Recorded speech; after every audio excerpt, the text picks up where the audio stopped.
మీకు ఉదయకాల శుభములు. మీ త్రోవకు వెలుగు అనే కార్యక్రమానికి ప్రేమపూర్వక స్వాగతం.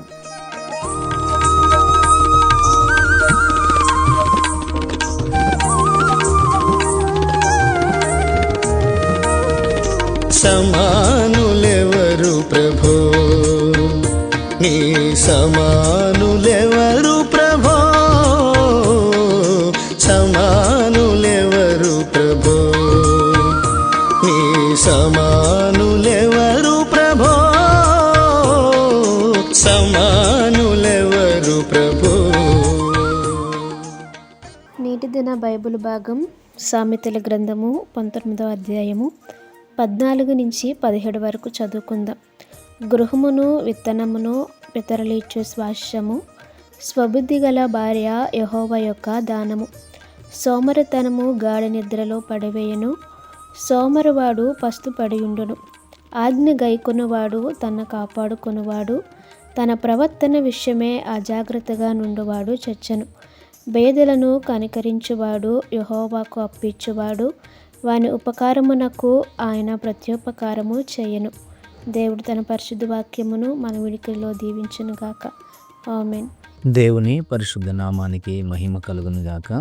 ఈ ఉదయకాల సమయం మీ త్రోవకు వెలుగు అనే ఈ కార్యక్రమం ద్వారా దేవుని వాక్యాన్ని కొద్దిసేపు పంచుకోవడానికి అవకాశం ఇచ్చిన దేవునికి సమస్త మహిమ ఘనత ప్రభావాలు కలుగునుగాక. మీ అందరికీ ఈ ఉదయకాల శుభములు తెలియజేస్తూ ఉన్నాను. మనం చదువుకున్నటువంటి ఈ వాక్య భాగాన్ని మనం ఆలోచన చేసినప్పుడు సామెతల గ్రంథం 19వ అధ్యాయం 14 నుండి 17 వచనాలు మనం చదువుకున్నాం. ఈ 4 వచనాల నుండి ఉదయకాల సమయం 4 మాటలు మనం జ్ఞాపకం చేసుకుందాం. 14వ వచనంలో గృహమును విత్తమును పితరులిచ్చిన స్వాస్థ్యము, సుబుద్ధి గల భార్య యెహోవా యొక్క దానము అనేటువంటి మాట మనం చూస్తూ ఉన్నాం. గృహము సంపద మనకు పితరుల ద్వారా సంక్రమిస్తాయి అని, సుబుద్ధి కలిగినటువంటి భార్య యెహోవా యొక్క దానము అని వాక్యం సెలవిస్తూ ఉంది. దేవుని పిల్లలమైనటువంటి మనం ఈ ఉదయకాల సమయం ఈ వచనాన్ని మనం ఆలోచన చేస్తున్నప్పుడు 14వ వచనంలో సుబుద్ధి అనేటువంటి మాట మనకు కనబడతా ఉంది. ఈ సుబుద్ధి అనేది దైవికమైనటువంటి లక్షణంగా, దేవుని పిల్లలంగా మనం కలిగి ఉండాల్సినటువంటి లక్షణంగా మనకు కనబడుతూ ఉంది. ఈ సుబుద్ధి కలిగినటువంటి వారు ఎలా ఉంటారు అని అంటే, ఇదే 19వ అధ్యాయం 11వ వచనంలో ఒకని సుబుద్ధి వానికి దీర్ఘశాంతమునిచ్చును అనేటువంటి మాట మనం చూస్తూ ఉన్నాం. సుబుద్ధి కలిగినటువంటి వారు దీర్ఘశాంతం కలిగి ఉంటారు అని దేవుని వాక్యం సెలవిస్తూ ఉంది. బైబిల్లో మనం చూస్తూ ఉన్నప్పుడు సమూయేలు మొదటి గ్రంథం 18వ అధ్యాయంలో దావీదు మనకు కనబడతాడు. దావీదు తన జీవితంలో తన కొరకు ఇవ్వబడినటువంటి సాక్ష్యం కూడా ఏంటి అని అంటే, దావీదు సమస్త విషయాలలో తనను పంపిన చోటుకల్లా వెళ్ళి సుబుద్ధి కలిగి పనిచేసుకుంటా వచ్చాడు అని వాక్యంలో మనం చూస్తాం. ఈ దావీదు సుబుద్ధి కలిగి మరి ఆయనకు అప్పగింపబడినటువంటి ప్రతి పనిలో కూడా మరి దాన్ని సంపూర్తి చేసుకుని వచ్చాడు అని మనం ఆలోచన చేస్తున్నప్పుడు దావీదు జీవితంలో దీర్ఘశాంతాన్ని కూడా మనం చూస్తాం.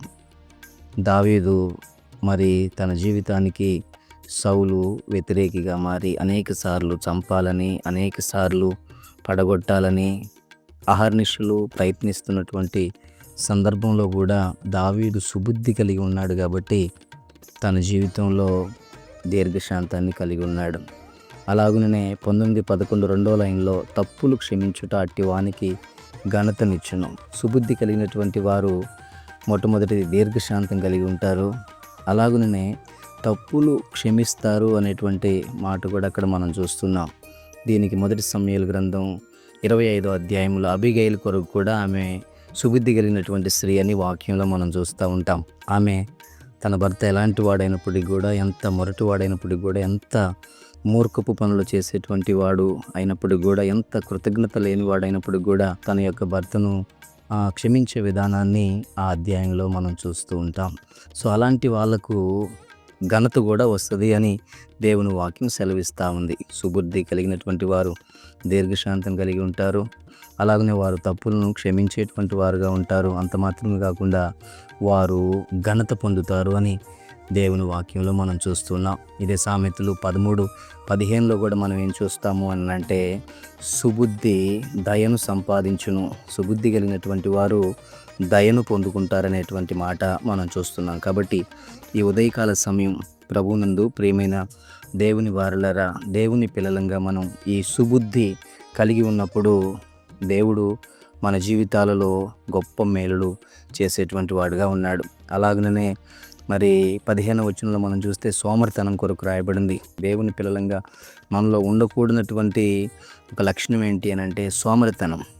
ఈ దినాల్లో మనం చూస్తున్నప్పుడు క్రైస్తవులైన విశ్వాసులైనటువంటి వారి జీవితాలలో ఉన్నటువంటి ఒక చెడ్డ లక్షణం ఏంటి అని అంటే సోమరితనం. ఈ సోమరితనం వల్ల మనం దరిద్రులం అవుతామని, సోమరితనం వల్ల వెట్టి పనులు చేయాల్సి వస్తుంది అని మరి దేవుని వాక్యంలో మనం చూస్తున్నాం.